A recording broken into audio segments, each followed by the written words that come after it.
ஹல்லேலூயா. தேவனுக்கு மகிமை உண்டாவதாக. இந்த நாளில் மீண்டும் ஒரு முறை இந்த இல்லத்தில் பிரவேசித்து இவர்களை ஆண்டவரை மகிமைப்படுத்தும்படியாய் இந்த குடும்பத்தாருக்கு ஆண்டவர் செய்த நன்மைகளை நினைத்து நாங்களும் தேவனுக்கு நன்றி செலுத்தும்படியாய் ஒரு நன்றி கூட்டமாய், ஒரு சோதர கூட்டமாய் ஆண்டவருடைய நாமத்தை மகிமைப்படுத்தி அவருடைய நற்செய்தியை நமக்கு வாழ்வை வளத்தை தந்து நடத்துகின்ற தேவனுடைய நற்செய்தியை பறைசாற்றும்படியும் தேவன் தந்த கிருபைக்கா நான் தேவனுக்கு துதி செலுத்துகிறேன். அன்புக்குரிய யாவருக்கும் இயேசுவின் நாமத்திலே அன்பின் நல்வாழ்த்துக்கள். ஹல்லேலூயா. திருவிவிலியத்துல தானியேல் தீர்க்கதரிசன புஸ்தகத்துல 5ஆம் அதிகாரம் 23வது வசனத்தை நாம் பார்க்கிறோம். தானியேல் 5:23 என்ன சொல்லுது? வாசிங்க பார்க்கலாம். பரலோகத்தின் ஆண்டவருக்கு விரோதமாக உம்மை நீர் உயர்த்தினீர், அவருடைய ஆலயத்தின் பாத்திரங்களை உமக்கு முன்பாக கொண்டு வந்து நீரும் பிரபுக்களும் மனைவிகளும் வைப்பாட்டிகளும் திராட்சரசம் குடித்தீர்கள். இதுவுமன்றி, நல்ல அந்த வார்த்தைக்கு நம்முடைய கையில் உம்முடைய உயிரை பிராணனை சுவாசத்தை வைத்திருக்கிற உம்முடைய வழிகளுக்கெல்லாம் அதிகாரியுமா இருக்கிற தேவனை நீர் மகிமைப்படுத்தாமலும் காணாமலும் கேளாமலும் உணராமலும் இருக்கிற வெள்ளியும் பொன்னும் வெண்கலமுமான இரும்புமான மரமும் கல்லுமாகிய தேவர்களை புகழ்ந்தீர். ஹல்லேலூயா. ஒரு பெரிய ராஜா உலகத்துல அவன் பெரிய ஸ்தானத்துல தான் இருக்கிறான். அவன் உலகத்துல பெரிய ஸ்தானம், பணத்துல பெரிய ஆள், அதிகாரத்துல பெரிய ஆள். ஆனா அவனுக்கு நிலைமை என்னன்னு கேட்டா, பரலோகத்தின் தேவனை அவன் அறியாத மனிதன். பரலோகத்தின் தேவனை எப்படி மகிமைப்படுத்த வேண்டும் என்று தெரியாத ஒரு மனிதன். நம்முடைய சுவாசத்தை உயிரை கையில வைத்திருக்கிற, நம்முடைய வாழ்க்கையின் எல்லா சூழ்நிலைகளுக்கும் அதிகாரியமா இருக்கிற அந்த தேவனை அவன் மகிமைப்படுத்த அறியாதவனா இருந்தான். மரமும் கல்லும் இரும்பும் வெண்கலம் சொல்லக்கூடிய காரியங்களினால் செய்யக்கூடிய சிலைகளை விக்கிரகங்களை புகழக்கூடிய ஆராதிக்கிற ஒரு மனிதனாய் அந்த மனிதன் இருந்திருக்கிறான். அதுல முக்கியமான ஒரு வார்த்தை, இந்த உயிரை கையில வச்சிருக்கிற தேவன் யாருன்னு நமக்கு தெரியல. அவரை மதிக்காம போயிட்டு மிச்ச எல்லாத்தையும் நீர் மதிச்சு இந்த ஒரு காரியத்தையும் புரியாம போனா அப்புறம் உயிர் இருக்காதுல்ல. அதான உண்மை. ஆக நம்மை படைத்து நம் வழிகளுக்கெல்லாம் அதிகாரியமான நமக்கு சுவாசத்தை தந்திருக்கிற தேவனுக்கு பயப்படணும், அவரைத்தான் ஆராதிக்கணும். ரொம்ப நல்ல அதிகாரம் 24ஆம் வசனத்துல இயேசு சொல்லுவார், தேவன் ஆவியா இருக்கிறார், அவரை ஆவியோடும் உண்மையோடும் தொழுது கொள்ள வேண்டும். ஓகே, நான் சமீபத்துக்கு மாத்திரமா தேவன். எரேமியா 23:28-23 நான் சமீபத்துக்கு மாத்திரமா தேவன், தூரத்துக்கும் தேவன் அல்லவா, நான் அண்ட சராசரங்களை நிரப்பி கொண்டிருக்கிற தேவன் அல்லவா என்று சொல்லுவார். ஏசாயா 69:66 அதன் முதல் வசனத்துல, வானமானது சிங்காசனம், பூமியானது பாதப்படி, நீங்கள் எனக்கு எப்படி ஒரு ஆலயத்தை நீங்கள் கட்டிவிட முடியும்? ஹல்லேலூயா.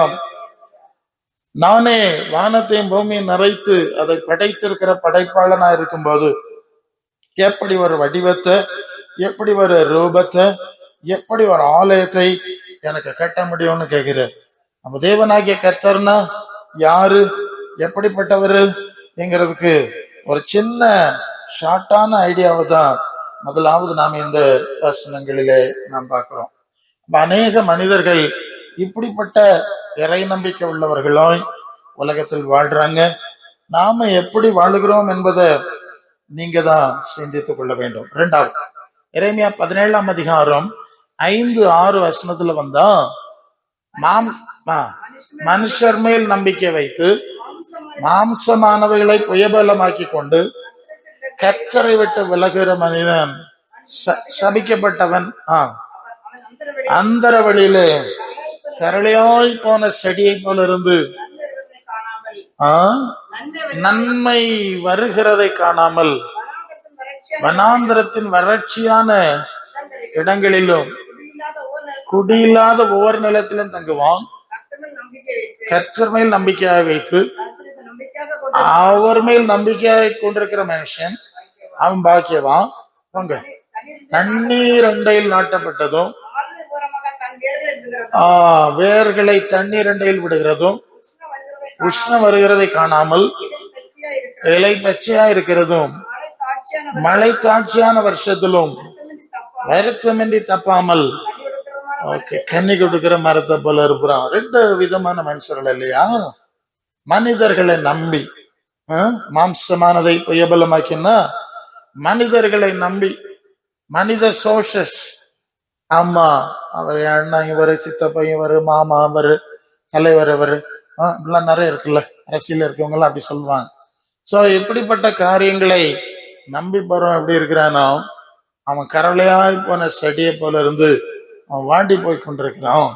ஆனா சிருஷ்டிகராகி அவள் வழிகளுக்கெல்லாம் தேவனாகி கர்த்தர நம்பிக்கையா இருக்கிற மனுஷன் அவன் எப்படி செழிப்பாய் உறுதியாய் பாதுகாப்பா இருப்பான் என்கிறதையும் இந்த பகுதியில பார்க்கிறோம்.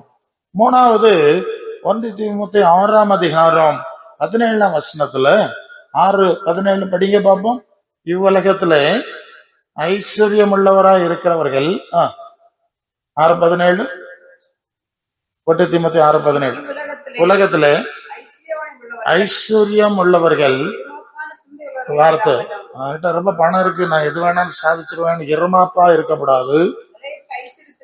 நிலையற்ற ஐஸ்வர்யத்தின் மேல் அவன் மனசு நம்பிக்கை வச்சிடக்கூடாது.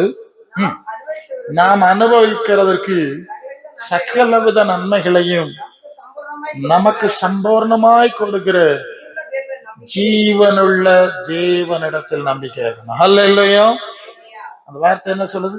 ஜீவனுள்ள, உயிரோடு இருக்கிற, நித்திய ஜீவனா இருக்கிற, நேற்றும் இன்றும் என்றும் மாறாதவரா இருக்கிற அல்லேலூயா அந்த தேவன் நமக்கு சகல நன்மையும் வாக்கிய பண்ணுகிற தேவன் பேர்லதான் நம்பிக்கையா இருக்க வேண்டும் என்ற காரியத்தை பார்க்கிறோம். என்ன பார்த்துட்டோம்?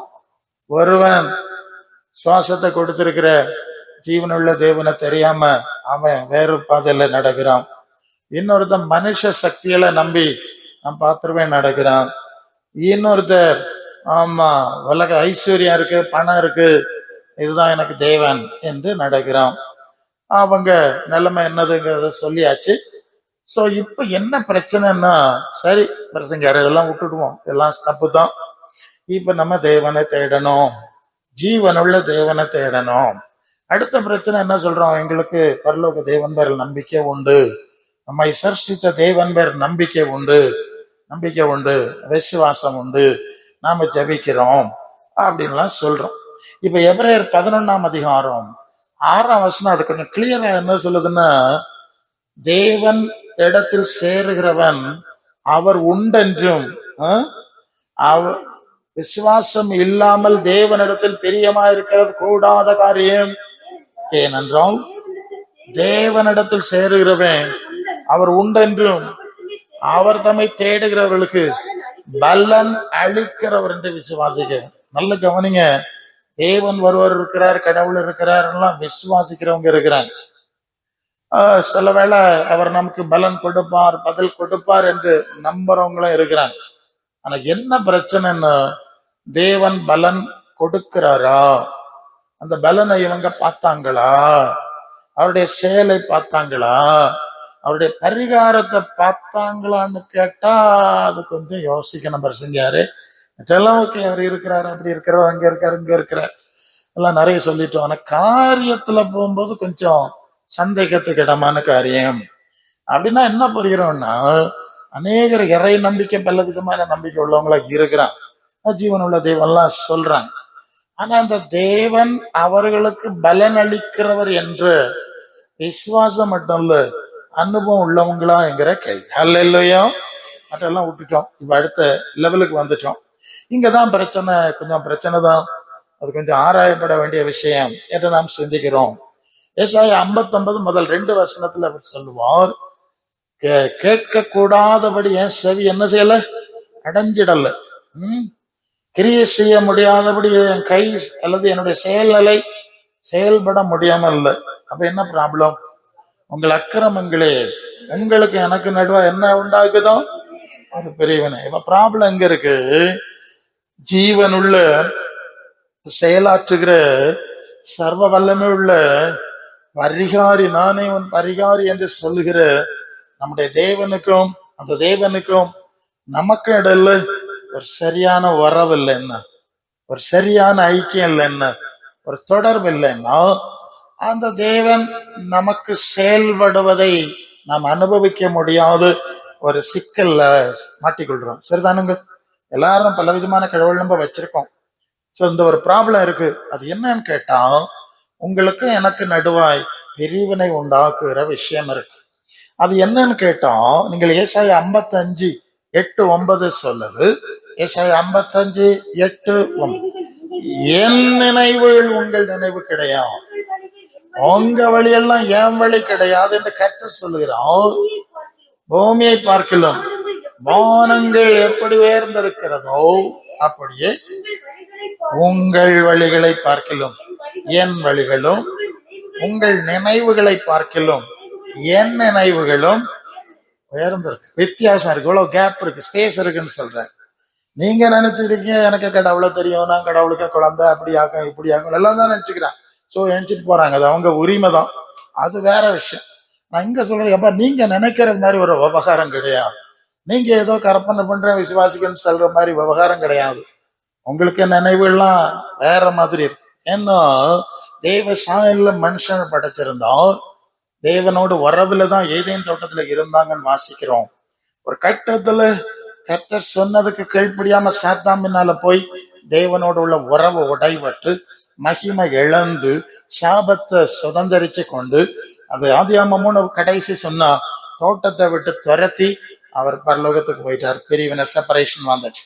அதன் பிறகு தொடர்ந்து மனிதனுடைய நினைவுகளுக்கும் சிந்தைக்கும் தேவனுடைய சிந்தைக்கும் திட்டத்துக்கும் தொடர்பே இல்லாமல் போய்விட்ட ஒரு நிலை இருக்கிறது.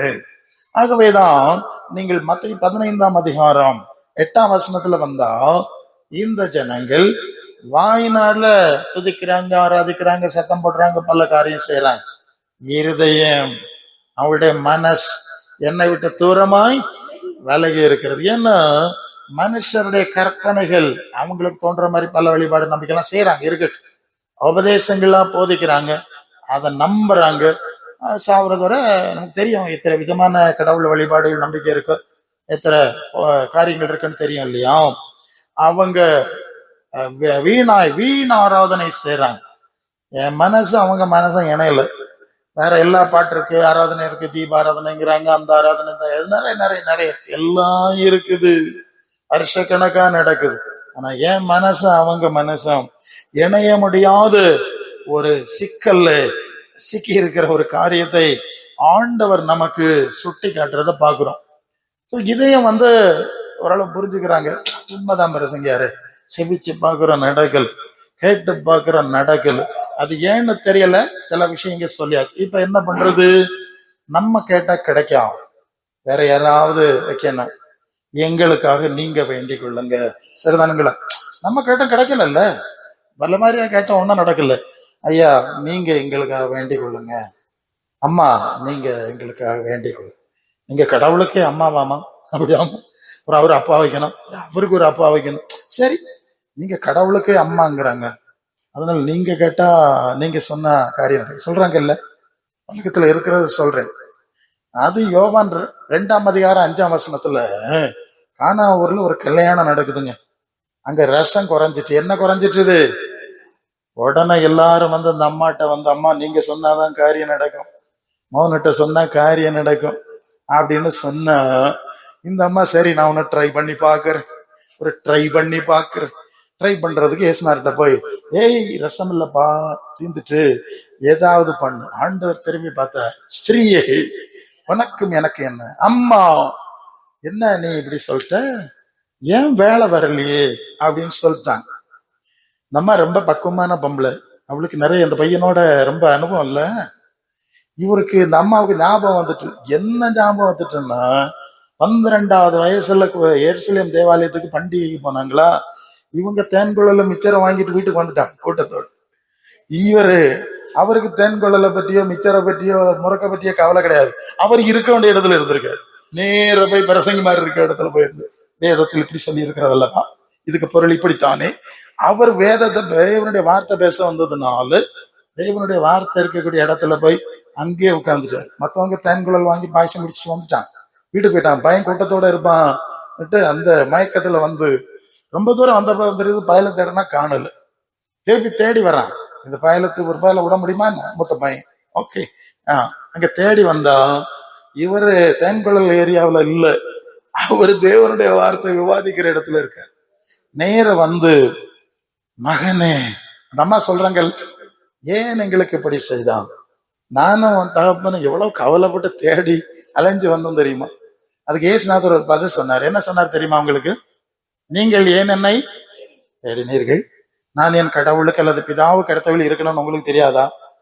யோசேப்பு அப்பன்னு யாரு சொன்ன? தேவதூதன் வந்து சொன்ன. உன்னதமானவருடைய பலம் நிழலிடும், ஒரு பரிசுத்தமுள்ள குமாரன் தேவகுமாரன் நினைப்பிடும், மனுஷனுடைய பாவங்களை நீக்கி ரசிக்கிறவன் சொன்னா யோசேப்பு நானும் தேடுறோமா, நீ எதுக்கு தேடுறா, நீ என்ன? நான் அவர் இடத்துக்கு இருந்திருக்கேன், அவர் சொல்றதான் செய்ய முடியும், இதெல்லாம் நீங்க சொல்ற மாதிரிலாம் நடக்க முடியுமா என்ன? அதான் உண்மை. பல சந்தர்ப்பத்துல அதை வேற சந்தர்ப்பங்களே ஆண்டவர் சுட்டி காட்டுவார். இந்த அம்மாவுக்கு இந்த கதை தெரியும். வேலை வரலன்னா அவ்வளவுதான். இப்ப அந்த அம்மா வந்து அந்த வேலைக்காரன் சொல்லுது, இல்ல அந்த பரிமாறுவான் இல்ல, பந்தி பரிமாறுவான் இல்ல, நான் போனா நடக்காதுன்னு சொல்றாரு. உனக்கு எனக்கு என்ன, நீ யாருன்னு வேற கேள்வி வேற இல்லங்கமானவங்க, நீங்க போய் அவருக்கு போய் நில்லுங்க, பக்கத்திலே நெல்லுங்க, அவர் என்ன சொல்றாரோ அதுபடி நடந்தா உங்க காரியம் நடக்கும். என்ன சுத்தி சுத்தி வேண்டிக் கொள்ளுங்கள் வேண்டிக் கொள்ளுங்கள் வேண்டிக் கொள்ளுங்கள்னா எங்க வேண்டது பாத்தியல்ல. உயிரோடு இருக்கும் போதே இந்த அம்மாவால ஒன்னையும் சாதிக்க முடியல ஏசுனாரு. அப்படிதான் எழுதியிருக்குங்க, எல்லா பைபிள்லாம் எடுத்துருக்கு. அப்ப அந்த அம்மாவை சொல்லிட்டு, என்ன ஒத்துழைக்காதுங்க அங்க போ, என்ன சொல்றீங்க, இந்த விவிலியத்தை வச்சிருக்காங்க வேதத்தை வச்சிருக்காங்க, புரியாம நமக்கும் தேவனுக்கு சம்பந்தம் இல்லை, வேண்டிக் கொள்ளுங்கள் வேண்டிக் கொள்ள, ஐயா அம்மா தம்பி எல்லாம் நிறைய பேர் இருக்குப்பாங்க போல் இருக்கு. சரி, இப்படி எல்லாம் இருக்கிறாங்க. அது இன்னும் ஆவியானவர் நம்மகிட்ட பேசிட்டு இருக்கிறார். இப்ப 1 யோவான் 2ஆம் அதிகாரம் 1ஆம் வசனத்துல இயேசு சொல்லுகிறார், என் பிள்ளைகளே, நீங்கள் பாவம் செய்யாதபடிக்கு முதலாவது விஷயம், நீ பாவம் செய்யப்படா, நீ பாவம் செய்யப்படா, நீ ஆண்டவருடைய வசனத்துல நடக்கணும், நீ நீதிமானா நடக்கணும். உள்ள பாவம் எல்லாம் செஞ்சுட்டு எங்களுக்காக வேண்டிக் கொள்ளுன்னா இங்க போறது. என்ன சொல்றீங்க? ப்ராப்ளம் தானே. பாவம் செய்யறத நிறுத்துறது இல்ல, அக்கிரமம் செய்யறத நிறுத்துறது இல்ல, வேண்டிக் கொள்றதுக்கு பரிந்துரையாளர்களுக்கும் குறவு இல்லை. இதுதானே நம்ம ஆளுகளுக்கு நல்ல. அதான் பிடிச்சு கண்ணை உருட்டி தலைய திருக்கி அப்புறம் வேற சூழ்நிலைக்கு போய் பாடம் படிச்சு மரியாதை செஞ்சிருக்கலாம் இல்ல. சரி, ஓகே, இப்படி இருக்கிறான். இங்க நீங்க பாவம் செய்யப்படாதுன்னு எழுதுறேன். ஒருவேளை தப்பி தவறி பாவம் வந்துட்டு, அறியாம என்னால தெரியாம வந்துட்டு பெருசங்காரு, முடியல பெருசங்காரு, உழந்துட்டேன் பெருசங்காருன்னா அங்க சொல்லி இருக்கு. எப்படிங்க, ஒருவன் இப்படி தெரியாமலும் இயலாமலும் பாவம் செஞ்சால், அப்படி பாவம் செய்வானால் யாரு? நீதிபரராயிருக்க இயேசு கிறிஸ்து நமக்காக பிதாவினிடத்தில் ஏன் பரிந்துரை செய்யறாரு தெரியுமா? வெளிப்படுத்தல் 3ஆம் அதிகாரம் 21ஆம் வசனம் சொல்லுகிறது, நான் ஜெயங்கொண்டு பிதாவின் சிங்காசனத்திலே அவரோட கூட இருக்கிறதுனால எனக்கு பேச முடியும்ல. ஓகே, அது 2வது. ஜெயங்கொள்ளூர்னு உட்காரப்பட்ட அடுத்தது போலாம். நான் இப்ப ஜெயங்கொண்டு உட்கார்ந்தாச்சு இல்ல, பிதாவுடைய வலது பரிசத்துல இருக்கிறாருல்ல, தேவதூதர்களோட மேலான இவர் தானங்க இருக்கிறாரு, அவருக்கு தானே பேச முடியும். எல்லா பைபிளையும் பாக்குறேன், ஏசுனா பிதாவாகிய தேவனுக்கு பக்கத்துல இவர் ஒரு ஆளுதான் இருக்காரு இல்லையா? இவங்க சொல்றாங்கல்ல எங்களுக்காக வேண்டிக் கொள்ளுங்கள், நிறைய பேரை கூப்பிடுறாங்கல்ல, எங்கேயாவது இருக்கா? ஏதாவது பைபிள்ல இருக்கான்னு பார்த்தா உண்மை கிடையாது. அல்ல இல்ல இருக்கான், நீங்க பாத்தீங்களா? ஒரு ஆள் தான் இருக்காரு. அப்புறம் இவங்க எல்லாம் எப்படி இப்படி போனாங்கன்னு நமக்கு புரியல இல்ல. எல்லாம் 14-15 வருஷம் படிப்பாங்கன்னு நினைக்கிறேன். என்னத்த படிச்சானோ.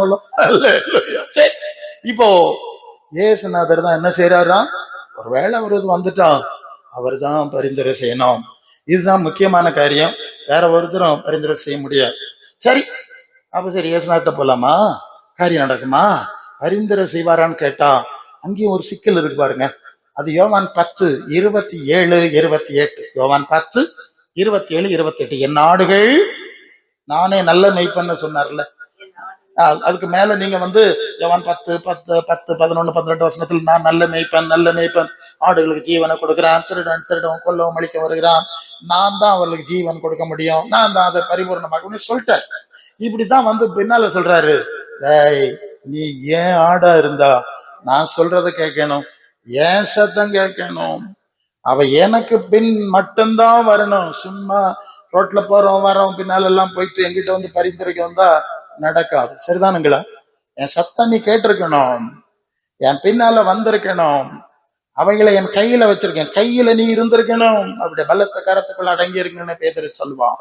அடங்கி இருந்திருக்கணும். அவைகள் ஒரு நாளும் கெட்டு போவாது. எல்லாம் வார்த்தை அங்க இருக்கு. ஒரு நாளும் கெட்டு போக விடாது. என் கையில இருந்து பறிச்சிட விட மாட்டேன்.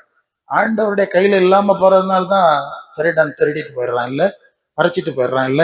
அந்த கரத்துக்குள்ள இருந்தா அவங்களுக்காக நான் பரிந்துரை பண்ணுவேன். புரியுதா நான் சொல்றது? ரொம்ப இம்பார்ட்டன்ட் ஃபேக்ட் இஸ் திஸ். நமக்கும் ஒருத்தனுக்கு ரோட்ல போடுற இவனும் ஒருத்தன் இருக்கிறான், சம்பந்தமே இல்லைன்னு வைங்க, சார் எனக்காக ஒண்ணு பரிந்துரை சொல்லணும், யாருல நீ, யோம்பல நீ கேட்போமா இல்லையா? அதே நேரம் நம்முடைய பிள்ளைகளோ அல்லது நமக்கு ரொம்ப நெருக்கத்துல இருக்கும், சார் எனக்கா, டேய் அப்படியா, சரி உனக்கு இல்லாமடா, என்ன சொல்றாங்க, உனக்கு இல்லாமல நான் பேச போறேன். நம்ம எப்படி இருக்கும், நம்ம வர வேணா ஐக்கியம்னு. இது ஒண்ணு இல்லைங்க. ரோட்ல நிட்டு வேண்டிக் கொள்ளணும்னா நீ யாருடான்னு கேட்டா என்ன சொல்ற, ஏசுநாதன் கேட்டுருவார்ல, சொல்லி இருக்கேன்லன்னா. ஓகே, அப்ப இயேசுவின் சீஷர்கள் அப்படி வார்த்தையிலும் மாதிரியிலும் நடக்கிற சீஷர்களா இருந்தாதான் அவர் பரிந்துரை செய்ய முடியும். நீங்கள் யோவான் 15:19 சொல்லுது, நீங்கள் சீஷர்ல பார்த்து சொல்றார், நீங்கள் உலகத்தாரா இருந்தால் உலகம் தன்னுடைய சிநேகித்திற்கும், நீங்க உலகத்தார் கிடையாது, உங்களை உலகத்திலிருந்து நான் தெரிந்து கொண்டபடினாலே இந்த உலகம் பகைக்கிறது. ஹல்லேலூயா. நீங்கெல்லாம் ஆண்டவர் உங்களை உலகத்துல இருந்து தெரிஞ்சாரா, பிரிச்சாரா, சீஷரானியெல்லாம் எல்லாம் பேர் செஞ்சாரு. எல்லாரும் மாதிரிதான் நாங்களே இருக்கோம். அவன் வேற ஒரு சாமியை வச்சிருக்கான், நாங்க இந்த சாமியை வச்சிருக்கோம். அவன் ஒண்ணு வச்சிருந்தா நாங்க 3 நாள் வைப்போம். இப்படி இருந்துட்டு அவன் நமக்கு கண்ணு இருக்கா, மூக்கு இருக்கா, நமக்கு கண்ணு மூக்கு இருந்தா படைச்சவருக்கு இருக்கணும் இல்ல, அவ்வளவு சொல்லிட்டார்ல 59 1 எல்லாம் இருக்கு. இங்க அக்கிரமக்கேடு இருக்குல்ல, அக்கிரம இடதான் ஒழுங்கு இல்லாம இருக்குன்னு கேட்க முடியல. என்ன சொல்றீங்க நீங்க? சரி, பிரிச்சு எடுத்தாராம் சீசரானியான. நீங்க பாத்துருங்க, யோவான் 17:6 சொல்லுது, ஏசு பிதாவும் இடத்துல ஜெபம் பண்ணும்போது சொல்றார், நீர் உலகத்திலிருந்து தெரிந்தெடுத்து எனக்கு தந்த மனுஷருக்கு உம்முடைய நாமத்தை, அடுத்த வார்த்தை, அவர்கள் என்னதே உலகத்திலிருந்து கொஞ்சம் பேரை நான் பிரிச்சு எடுத்தேன்ல, சீஷனா எடுத்தேன்ல, அவர்கள் தான் தேவனுடைய பிள்ளைகள். அல்லேலூயா. அவர்கள் தான் உம்முடையவர்கள். என்ன கரெக்டா சொல்ற? இந்த அனுபவத்துல நம்ம இருக்கிறோமா? அதாவது நீங்கள் மத்தையில இயேசு ஞானஸ்நானம் பற்றி கரையேறும் போது ஆவியாகிய தேவன் புறாவை போல இறங்கி ஒரு வார்த்தை சொல்வார்ல, இவர் என்னுடைய, இவர் மேல் சொன்னார்ல. அப்போ நம்ம குறித்தும் இப்படி ஒரு வார்த்தை சொல்லணும்ல, பரிசுத்த ஆவியானவராய் தேவன் சொல்லணும்ல. நீங்க அதை அப்போஸ்தலர் 5:32 சொல்லுகிறது, தேவன் தமக்கு கீழ்ப்படுகிறவர்களுக்கு, தன்னுடைய பிள்ளைகளுக்கு தன்னுடைய ஆவியை குறித்து சாட்சி கொடுக்கிறார். தேவன் தமக்கு கீழ்ப்படுகிறவர்களுக்கு தந்தரளின பரிசுத்த ஆவி சாட்சியா இருக்கு. இயேசுவுக்கு அந்த ஆவியை குறித்து சாட்சி கொடுத்தோம், அப்போஸ்தலர்களுக்கு அந்த ஆவியை குறித்து சாட்சி கொடுத்தோம். திருத்தூதர் பணி 1:14 சொல்லுகிறது, இயேசுவின் தாயாகிய மரியாளுக்கு அதை கொடுத்து சாட்சி கொடுத்தோம். நீங்கள் திருத்தூதர் பணி 15:8 இருதயத்தை பார்க்கிற தேவன், விசுவாசத்தினாலே இருதயத்தை சுத்தம் பண்ணினோம். தேவன் இருதயத்தை சுத்தம் பண்ணுகிறோம். அவர் தம்முடைய ஆவியை குறித்து அவங்களை சாட்சி கொடுக்கிறோம். இந்த அனுபவம் உங்களுக்கு எத்தனை பேருக்கு இருக்கு சொல்லுங்க. ஹல்லேலூயா. எல்லாரும் கவனிங்க, தமிழ்ல தானே பேசுறேன், உங்களுக்கு புரியல. இந்த அனுபவம் இருக்கான்னு கேட்டேன். அப்படி இல்லாம இருந்துட்டு தேவைப்பில்லைன்னா அது எந்த அடிப்படையில எங்க தேவைப்பில்லை சொல்லுங்க நீங்க. ஏசுநாதருடைய வசனத்தின்படி நடக்கிற சீஷத்துவத்திலும் வரல. பரலோக தேவன் அவருக்கு இயேசுக்கும் அப்போஸ்தலர்களுக்கும் மரியாவுக்கும் முத்திரை கொடுத்தார், இந்த ஆவியினாலே அங்கீகாரம் கொடுத்தாருன்னா அந்த அனுபவம் நம்மகிட்ட இல்லை. இப்ப ரோமர் 8:14 சொல்லுகிறது, எவர்கள் தேவனுடைய ஆவியினால் நடத்தப்படுகிறார்களோ அவங்க மட்டும்தானே தேவ பிள்ளையா இருக்குன்னு. பேய்க்கு ஆவியில நடத்தினா பேய்க்க பிள்ளை தானுங்க. என்ன சொல்றீங்க நீங்க? பேய்க்கு ஆவியில சில பாடல் அது பேய், அது இப்படிதான், அது பேய் உள்ள பேய்க்குடி இருந்தா அப்படித்தான் இருக்கும். பரலோக தேவன் ஆவியா வந்து குடி இருந்தா அதுக்கு ஏற்ப இருக்கும். சரிதானுங்க? இப்ப நம்ம நிலைமை எப்படி ஓடிட்டு இருக்கு? பல வேலை கண்ணை உருட்டி தலையை முறுக்கி நல்ல மாதிரி இருக்குல்ல. பேயின் பிடியில தான் சிக்கி இருக்காங்க ஜனங்கள். எனக்கு கடவுளை தெரியும், எனக்கு அவங்கள தெரியும், இவங்களுக்கு தெரியும். எனக்கு தெரியாத ஆளான்னா காரியத்தில் வாய் வீச்சுல தான் சொல்றான். காரியத்துல போனா பேய்க்க போட்டியில இருக்கேன். ஒரு இடத்துல நான் சுவிசேஷ பணிக்கு திறப்பிரசங்கத்துக்கு நிக்கிறேன். மைக் வச்சு ஸ்பீக்கர்லாம் மாட்டியிருக்கோம், பிரதர்ஸ் நிக்கிறாங்க. நான் தான் இது மாதிரி தான் அந்த மைக்கு மாட்டிட்டு கத்தோலிக்க ஏரியா, அது கத்தோலிக்க பைபிள் வச்சு தான் பிரசங்கம் பண்ணிட்டு இருக்கு. உடனே கொஞ்சம் பேர் வந்துட்டான், தாரார் பண்ணுக்கு வந்துட்டான். ஸோ அப்போ நாங்கள் கண்டுக்கிடல, நான் பைபிள் படிச்சு அதில் ஃபாதர் மாதிரி தான் அந்த வசனம் தான் படிச்சுட்டு இருக்கேன். கொஞ்ச நேரம் ஒன்று ஒரு ஆள் பேண்ட் சட்டை போட்டார், முன்னால் வந்து என்ன சொன்னார், நிறுத்துங்க. நான் சொன்னேன், சார் நான் வந்து ஒரு இறை பணியாளன், இறைவனுடைய பணி செய்து கொண்டிருக்கிறேன்னு சொன்னேன். அவர் சொன்னார், நானும் இறை பணியாளன் தான், இந்த பங்கினுடைய ஃபாதர் நான் தான். மஃப்டியில வந்திருக்கிறீராபோ, மஃப்டினா தெரியல, அங்கில இல்ல, அப்படி புரியல. அது அப்படியா, ரொம்ப நல்லது ஐயா, பாருங்க உங்க பைபிள் தான் வச்சிருக்கேன், நான் பாருங்க அதை வச்சுதான் நான் பிரசங்கம் பண்றேன், நான் வேற புத்தகம் ஒன்றும் கொண்டு வரல என்ன, அது இதெல்லாம் நாங்க போதிக்கிறோம்னு சொன்னார். அப்படியா, நாங்க போதிக்கிறோம், நீங்க கொஞ்சம் அந்த பக்கம் இதெல்லாம் தெரியாதவங்க இருப்பாங்கல்ல, அவங்களுக்கு சொல்லுங்க. நல்ல நியாயம் தான், இல்ல நல்ல நியாயம் தானே, அவர் சொன்ன நியாயம் தான். ஓ அப்படியா ஃபாதர், எனக்கு ஒரு ப்ராப்ளம், என்கிட்ட சில பேர் ஜோம் பண்ண வந்தான், பேய் படியாது இதுன்னா பிரச்சனை ஜோம் பண்ண வந்தான். அப்ப நாங்க என்ன செய்வோம், ஏசுநாதரை சொல்லி அவர் பாவம் பண்ணிக்கிறாரு, சோம் கொடுக்கிறாரு, நன்மை செய்யற இல்ல சொல்லணும்ல, சொல்றா எங்களுக்கு ஏசுநாதரை தெரியும், பரிசங்க யாரு ஏசுநாதர் தெரியுமா? அப்ப நீங்க நாங்க தாய் சபையை சேர்ந்தவங்க பாருங்க. ஓ நீங்கெல்லாம் பெரிய சபையை சேர்ந்தவங்க, நாங்கெல்லாம் பேர பிள்ளை சபை ஆயிட்டோமா? ஓ சரி, ரொம்ப சந்தோஷம். பரவு அது ஏன் இப்படி நீங்க அப்ப தலையை திருக்குதிய, ஏன் உங்களுக்கு நீங்க நாங்க பிரார்த்தனை எல்லாம் பண்ணினோம் பாஸ்டர், அப்படி எல்லாம் பண்ணினோம், மட்டையெல்லாம் அடிச்சோம், உருண்டோம், இன்னும் சரி வரல பாஸ்டர். எப்படியா சரி வரல? இங்க யாரோ அப்படியே பெருசுங்க யார் கிடக்காரு சோமன்னாரு சொன்னாங்க. ஓஹோ, அப்பதான் நான் புரிஞ்சுக்கிட்டேன், ஃபாதர்கிட்ட பேசுறேன், அப்பதான் புரிஞ்சுக்கிட்டேன், ஜனங்கள் நம்பிக்கையில ரொம்ப பிடிவாதமா இருக்கிறாங்க, ஆனா பேய் தான் போக மாட்டேங்க. அப்பதான் புரிஞ்சுக்கிட்டேன் நிறைய தப்பு இருக்கு, யார் இருக்கு. அது வந்து யோவான் 8:32 சத்தியத்தை அறிவீர்கள், பொய்யில நடந்தா விடுதலை வராது இல்ல, நான் புரிஞ்சுக்கிட்டேன். அப்ப இந்த ஜனங்களுக்கு இந்த செய்தியை சொல்றது அப்படி உங்க எல்லைக்குள்ளதான். கிறிஸ்மேட்டிக் சென்டர்ல நான் பிரசங்கம் பண்ணியிருக்கேன், கத்தலிக் உள்ள பேச அனுமதிக்க மாட்டாங்கல்ல, நான் என்ன செய்வேன், பாவம் இந்த மக்கள்லாம் இருட்டல கிடாக்கு, இதுகளுக்கு ஏதாவது ஒண்ணு சொல்லி கொடுக்கணும்னு சொல்றதுக்குதான் எல்லாம் மைக்கெல்லாம் எடுத்துட்டு வந்து தெருவில் நின்றுட்டேன் ஃபாதர் அப்படின்னு. அவருக்கு பதில் சொல்ல முடியல, எப்படி திணறணும். உடனே கொஞ்சம் அந்த அந்த ஃபாதர் வந்தோடனே அவங்க எல்லாம் வந்துட்டான், கூட வந்துட்டான், அவருக்கு ப்ரொடெக்ஷன் கொடுக்கணும் இல்ல, எஸ்கார்ட் வந்துட்டான். வந்துட்டு அது அப்படியாக்கும் எப்படியாக்கும் எல்லாமே சொன்னாங்க. என் பக்கத்துல ஒரு சகோதரர் இருந்தார், அவர் மீனவர் சமூகத்தை சேர்ந்தவர். அவரு ரொம்ப வருஷம் குட்டி பழக்கத்துல அடிமையாகி மேலெல்லாம் புண்ணு பிடிச்சு உள்ள பணம் எல்லாம் செலவாக்கி ஒதுக்கப்பட்டு கிடந்து ஒரு கட்டத்துல ஆண்டவரை ஏற்று கொண்டு வந்து அவருக்கு வாழ்க்கை மாறிட்டு அவரும் வந்திருக்காரு திருப்பிரசங்கத்துக்கு. நம்ம ஆளுகளுக்கு நம்ம சொன்னாதான் சரி வரும், அடுத்தவங்க சொன்னா அவங்களுக்கு புரியாதுல்ல, நம்ம தானே அனுபவப்பட்டோம் தானே சரியா இருக்கோம். அவர் அங்க நிக்கிறாரு. இவர் என்ன செஞ்சாரு தெரியுமா, இந்த ஃபாதரும் உங்களை கொஞ்சம் பேச ஃபாதர் பட்டியார் ஃபாதர், நம்ம ஆளுவை எல்லாம் அவருக்கு பாஷை கிடக்கிற நம்ம ஆளுவை எல்லாம் நம்ம அந்த பக்தர்கள் இந்த பக்தர்லாம் சொல்றேன்ல பாஸ்டர், எல்லாரும் குடிச்சிட்டு தானே ரோட்டரை தானே கிடந்து உருளு அனுவ பாஸ்டர் ஃபாதர் எப்படியா அவர்கிட்ட அங்க வந்தவனோட கோவம் வந்துட்டு, "ஏய், அப்படியா குடிக்கப்படாதுன்னு எங்க எழுதியிருக்கு?" கேக்குறான் அவர்கிட்ட, குடிக்கப்படாதுன்னு பைபிள்ல எங்க எழுதியிருக்கு? உடனே தகராறு அப்படி இப்படி விட்ட மாதிரி, இல்ல அப்படி இருக்கு இப்படி இருக்குன்னு சொன்னா கேட்க மாட்டாங்க. சரிப்பா, எதுக்கு சண்டை, எல்லாம் போடுங்கப்பா, எடுத்துட்டு அடுத்த இடத்துக்கு போகணும். என்ன புரிஞ்சுங்க நீங்க? அப்போ இப்படியே ஜனங்கள் இருட்டுல இருந்துட்டு இருக்கிறாங்க. சோ என்ன பண்றது? ஏதாவது வெளிச்சத்தை ஒதுக்கி வைக்கணும். நாங்கள் கொஞ்சம் ட்ரை பண்றோம். சரி, இப்ப வருவோம் விஷயத்துக்கு. அப்ப உலகத்திலிருந்து தெரிந்தெடுத்து கொஞ்சம் பேரை தந்தீங்கல்ல, அவங்கதான் உம்முடையவர்கள்னு சொல்றாரு. மத்தவன் எல்லாம் இயேசு அப்பா எல்லாம் சொல்லுவான், இதாசுதான் தூயவன் சொல்லுவான்.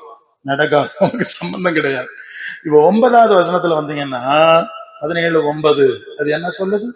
சீக்கிரம் யோவான் 17:9 நான் காணாம சொல்லிட போறேன்.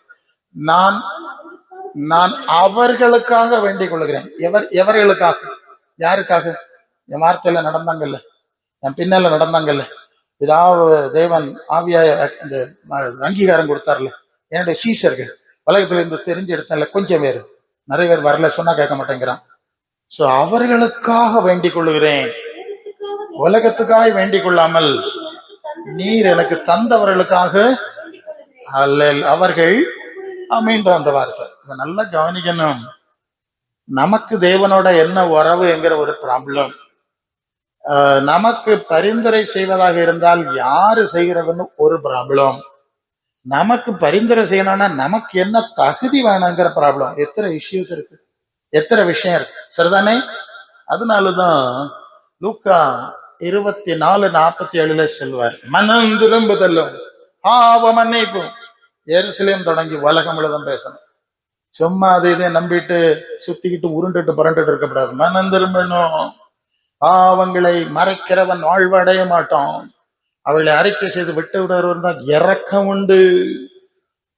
இறக்கம் பாவ நிவாரண பலியா இயேசுவன் பலியினாலதான் பாவ மன்னிப்பு கிடைக்குது. நல்லா தெரியும், நிறைய பேருக்கு தெரியும். பிரசங்கியாரு கொஞ்சம் வருஷமா இயேசுவன் ரத்தம் சொல்லி பார்த்தா காரியம் நடக்கலன்னா ஒரு மனம் திரும்புதல் வேணும்.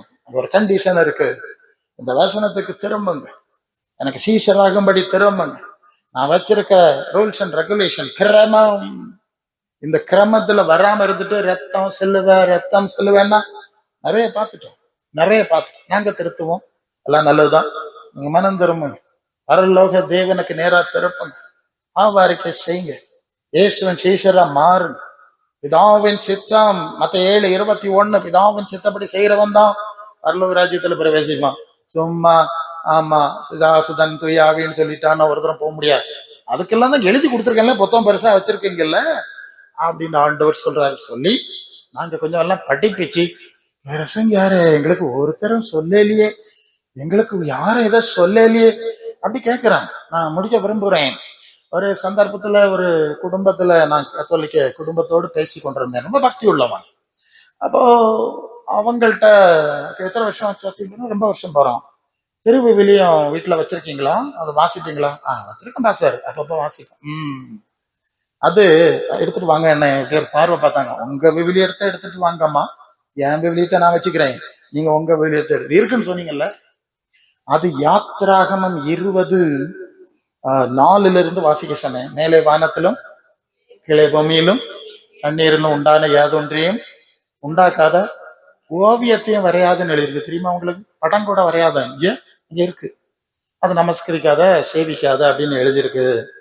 அப்படி செஞ்சீங்கன்னா 4 தலைமுறை வச்சு விசாரிச்சு போடுவேன் இல்லையா? கோபம், எரிச்சல் எல்லாம் இருக்கு உங்க வீவியத்துல இருக்குன்னா. என்ன இப்படி அதை வாசிச்சு இப்படி ஒரு பார்வை பார்த்தாங்க.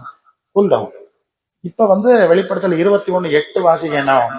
விக்கிரக ஆராதனை சிலை யவனைக்காரர் யாவரும் 2ஆம் மரணமாகி அக்கினி கடலிலே சாயப்படல விசுவாசம் எல்லாம் இருக்கு, எல்லாம் பட்டியல் நிலைமை. ஓகே, நம்ம சப்ஜெக்டுக்கு வருவோம் அப்படின்ட்டு சீரியஸா இன்னொரு பார்வை பார்த்துட்டு, இதெல்லாம் எங்க ஃபாதர் ஏன் இவ்வளவு நாளா எங்களுக்கு சொல்லி தெரியல? நான் சொன்னேன், இது அவர்கிட்ட இல்லையா போய் கேட்கணும். என்னடா சண்டை பிடிச்சது, ஏன் சொல்ல தெரியலன்னு அங்க போய் கேளுங்க. இதை எடுத்துட்டு போய் இப்பதானே இருக்கு போய் இத்தனை வரி என்ன செஞ்சேன்னு. சரி, அதை போட்டு இந்த விவிலியம் இத்தனை வருஷம் உங்க வீட்டுல இருந்து இல்லையா? இந்த விவிலியம் இருந்தா திருவிவிலியம் இதே நீங்க படிச்சல, அப்ப இப்போ நீங்க தப்ப முடியாது. அப்போ தப்புதான், பெரிய தப்புதான் இல்லையா? எனக்கு தெரியல உங்க விவிலியத்துல இருக்கிறத நீங்க பார்த்து நீங்க முடிவெடுத்துடுங்க. இப்படிதான் நல்ல விதமா ஜனங்கள் இருக்கிறாங்க. ஆண்டவர் சொன்ன வார்த்தையை கேட்க மாட்டான். அவருக்கு சீஷராக மாட்டாங்க. அவர் ஆராதனை எல்லாம் செய்வாங்க, அவர் சொன்னது கேட்க மாட்டாங்க. இப்படி இருந்தா எப்படிங்க தேவனோடு உறவு வரும், ஐக்கியம் வரும்? எப்படி? அது யோவான் 15:7 சொல்லுகிறார். ஆண்டவர் சொன்னார், நீங்கள் என்னிலும் என் வார்த்தை உங்களில் நிலைத்திருந்தா நீ கேட்டுக்கொள்வது எதுவோ அது உங்களுக்கு. இப்போ ஆன்சர் கிடைச்சிடுச்சா? ஒருத்தன் ஒவ்வொரு வழிபாடு வச்சுட்டான்னு பார்த்துட்டோம். தேவன் உண்டுன்னு நம்புற கூட்டத்தை பார்த்துட்டோம். அவர் பலன் அளிப்பாருன்னு கூட நம்பினாலும் பலன் வராத நிலையில சிக்கி கொண்டவர்கள் நான் கொஞ்சம் சொல்லிட்டேன். இப்ப பலன் வரணும்னா ஆண்டவர் இயேசு கிறிஸ்துவின் வார்த்தை அதை வாசிச்சு ஒரு மனம் திரும்புதலின் இருதயத்தோ அவருக்கு சீஷராகும்படி பரலோக தேவனால் அங்கீகரிக்கப்படுகிற ஒரு அத்தாட்சி, நீங்கள் தேவனுடைய ஆலயமா இருக்கணும், 1 John 3:16 ஒப்பு கொடுத்து அவரை பின்பற்றும் போதுதான் இந்த உரிமை நமக்கு கிடைக்குது. அல்ல என் கையில வச்சிருக்கேன், நோ, பறிக்க விட மாட்டேன். ஒரு நாளும் கெட்டு போவ நான் விட மாட்டேன். நான் அவைகளுக்கு ஜீவனையும் கொடுப்பேன், அதை பரிபூர்ணப்படுத்தி நித்திய ஜீவனையும் கொடுப்பேன். எனக்கு அன்பானவர்களே, உங்க நம்பிக்கை, உங்க வழிபாடு, உங்க விளக்கம் எல்லாம் எப்படி எனக்கு தெரியும். ஆனாலும் ஒரு ஐடியாவுக்காக ஆவியானவர் இந்த செய்தியை தந்திருக்கிறார். நம்முடைய வழிபாடு, நம்பிக்கையும் வழக்கங்களும் எப்படி இருக்குது, எவ்வளவு வருஷம், என்ன நிலையில ஓடிக்கொண்டிருக்கிறோம் என்கிறத நீங்க கொஞ்சம் நிதானித்து பார்த்து, நானே வழியும் சத்தியமும் ஜீவனமா இருக்கிறேன், என்னால் இல்லாமல் ஒருவனும் பிதாவினிடத்தில் வரான் என்று சொன்னேன். இந்த ஆண்டவராகிய இயேசுவை மாத்திரம் பின்பற்றி அவருடைய உபதேச போதனையின்படி நடந்து சீஷர்களாய் மாறி பரலோக தேவ ஆவியானவருடைய அங்கீகார் முத்திர பெற்றவர்களால் பிதாவின் சித்தத்தை செய்து தேவனிடத்திலிருந்து நன்மைகளை கொடுக்கிற தேவன், சகலவித நன்மைகளையும் கொடுக்கிற தேவன் பார்த்துட்டான் இல்லையா? நம்முடைய வழிகளுக்கு எல்லாம் அதிகாரின்னு பார்த்துட்டான் இல்லையா? அந்த தேவனிடத்திலிருந்து இகவர நன்மைகளை நிறைவாய் பெற்றுக்கொள்ள கர்த்தர் உங்களை ஆசீர்வதிக்கட்டும். ஆமா.